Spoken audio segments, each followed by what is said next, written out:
Hey, this is your boy Mattyroc. Today is February 3rd, and today is day number 13 since the original symptoms of COVID hit me. Did it hit me hard? No. Um, I got mild symptoms. Started off with the chills, waking up at the chills. Waking up with a rapid heartbeat at like 5 a.m. 95 beats per minute. That's not normal for me. Not at 5 in the morning. So I knew something was up.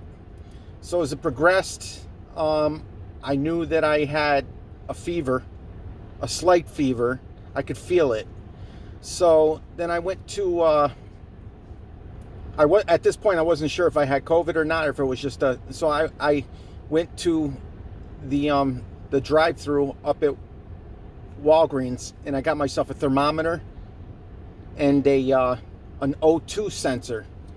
So I took my temperature, and this was on the second day, which was on the 23rd. I took it, and between the 23rd and the 24th and the 25th, the highest was 100.9. So from there, it started to slowly go down, but the mental fog that it puts you in is you definitely know something's up. And then around the second or third day of symptoms, I knew, because I lost my sense of smell. I mean, I thought that before that I didn't have a sense of smell. I couldn't smell anything. But I mean, you really know when you lose your sense of smell and your sense of taste. It's there. There's no denying it. So once I hit that, actually on Saturday, on the 23rd, I actually went and I scheduled myself on Friday for a COVID test. So I took one on the Saturday on the 23rd, and I took it on the 23rd, and I found out, that was a Saturday, so I found out on Monday morning that I was COVID positive. So from there, I didn't even think about going out. So, but I just tried my best. I mean, mentally, it throws you for a loop. It really does, because you're wondering, where's this ride gonna take me? And because you hear all the stories of all these people going on incubators and all that stuff. I mean, mentally, especially if you're by yourself or whatever like that, you wonder what the heck's gonna happen. So you start counting the days like somebody who's in prison.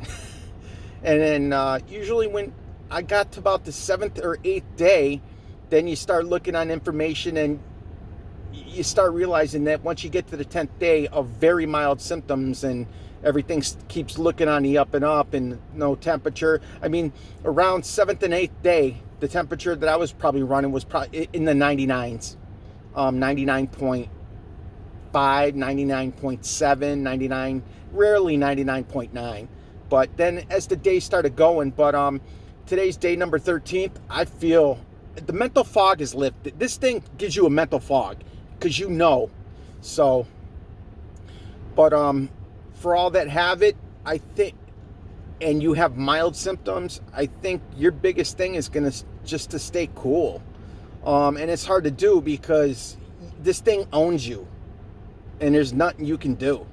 So mentally, you can control that, but that's hard. But you can do it. But you can stress yourself. You can stress yourself out. And anyways, today's date, like I said, day number 13th. I'm scheduled to take another test tomorrow for my 14th day since the original symptoms, which I have none now. Today's actually day 2 or 3, whatever, no fever, but I didn't even have a fever for the last 5 days. If you don't count like 99.5.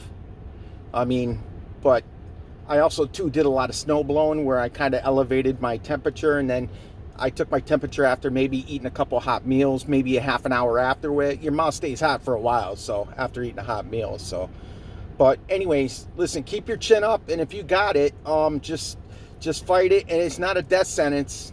I mean, it is for a lot of people, but don't think that it is for you. Always keep the hope alive, and you'll be like me, come out through the other side, man. Keep it up.